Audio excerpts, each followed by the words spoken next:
అధ్యాయము.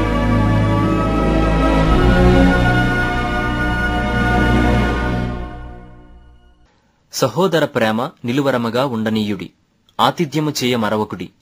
దాని వలన కొందరు ఎరుగకయే దేవదూతలకు ఆతిథ్యము చేసిరి. మీరును వారితో కూడా బంధింపబడినట్టు బంధకములోనున్న వారిని జ్ఞాపకము చేసుకొనుడి. మీరును శరీరముతో ఉన్నారు గనుక కష్టములను అనుభవించుచున్న వారిని జ్ఞాపకము చేసుకొనుడి. వివాహము అన్ని విషయములలో ఘనమైనదిగాను పానుపు నిష్కల్మషమైనదిగాను ఉండవలెను. వేశ్యాసంగులకును వ్యభిచారులకును దేవుడు తీర్పు తీర్చును. ధనాపేక్ష లేనివారై మీకు కలిగిన వాటితో తృప్తి పొందియుండుడి. నిన్ను ఏమాత్రమునూ విడువను, నిన్ను ఎన్నడూనూ ఎడబాయను అని ఆయనయే చెప్పెను గదా. కాబట్టి ప్రభువు నాకు సహాయుడు, నేను భయపడను, నరమాత్రుడు నాకేమి చేయగలడు అని మంచి ధైర్యముతో చెప్పగలవారమై ఉన్నాము.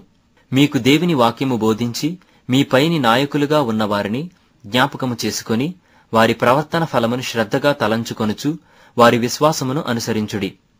యేసుక్రీస్తు నిన్న నేడు ఒక్కటే రీతిగా ఉన్నాడు. అవును, యుగయుగములకును ఒక్కటే రీతిగా ఉండును. నానా విధములైన అన్య బోధల చేత త్రిప్పబడకుడి. భోజన పదార్థములను బట్టి కాక కృపను బట్టియే హృదయము స్థిరపరచుకొనుట మంచిది. భోజనములను బట్టి ప్రవర్తించిన వారికి ఏమియూ ప్రయోజనము కలుగలేదు. మనకొక బలిపీఠమున్నది, దాని సంబంధమైన వాటిని తినుటకు గుడారములో సేవ చేయు వారికి అధికారము లేదు. వేటి రక్తము పాపపరిహారార్థముగా పరిశుద్ధ స్థలములోనికి ప్రధాన యాజకుని చేత తేబడునో ఆ జంతువుల కళేబరములు శిబిరమునకు వెలుపట దహింపబడును. కావున యేసు కూడా తన స్వరక్తము చేత ప్రజలను పరిశుద్ధపరచుటకై గవిని వెలుపట శ్రమ పొందెను. కాబట్టి మనమాయన నిందను భరించుచు శిబిరము వెలుపలికి ఆయన యొద్దకు వెళ్ళుదము.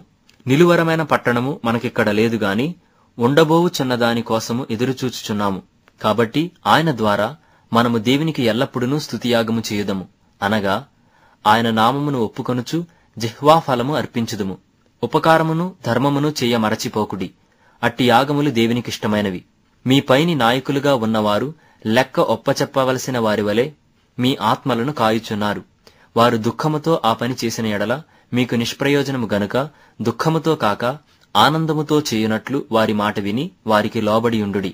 మా నిమిత్తము ప్రార్థన చేయుడి. మేమన్ని విషయములలోనూ యోగ్యముగా ప్రవర్తింపగోరుచు మంచి మనస్సాక్షి కలిగి ఉన్నామని నమ్ముకొనుచున్నాము. మరియు నేను మరి త్వరగా మీ యొద్దకు మరలా వచ్చినట్లు ఈలాగు చేయవలెనని మరి ఎక్కువగా మిమ్మను బతిమాలుకొనుచున్నాను. గొర్రెల గొప్ప కాపరి అయిన యేసు అను మన ప్రభువును నిత్యమైన నిబంధన సంబంధమగు రక్తమును బట్టి మృతులలో నుండి లేపిన సమాధానకర్తయగు దేవుడు యేసుక్రీస్తు ద్వారా తన దృష్టికి అనుకూలమైన దానిని మనలో జరిగించుచు ప్రతి మంచి విషయములోనూ తన చిత్త ప్రకారము చేయుటకు మిమ్మును సిద్ధపరచునుగాక. యేసుక్రీస్తుకు యుగయుగములకు మహిమ కలుగునుగాక. ఆమేన్. సహోదరులారా, మీకు సంక్షేపముగా వ్రాసియున్నాను గనుక ఈ హెచ్చరిక మాటను సహించుడని మిమ్మును వేడుకొనుచున్నాను.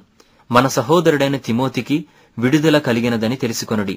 అతడు శీఘ్రముగా వచ్చిన ఎడల అతనితో కూడా వచ్చి మిమ్మును చూచెదను. మీ పైని నాయకులైన వారికందరికిని పరిశుద్ధులకందరికిని నా వందనములు చెప్పుడి. ఇటలీ వారు మీకు వందనములు చెప్పుచున్నారు. కృప మీ అందరికీ తోడైయుండునుగాక. ఆమేన్.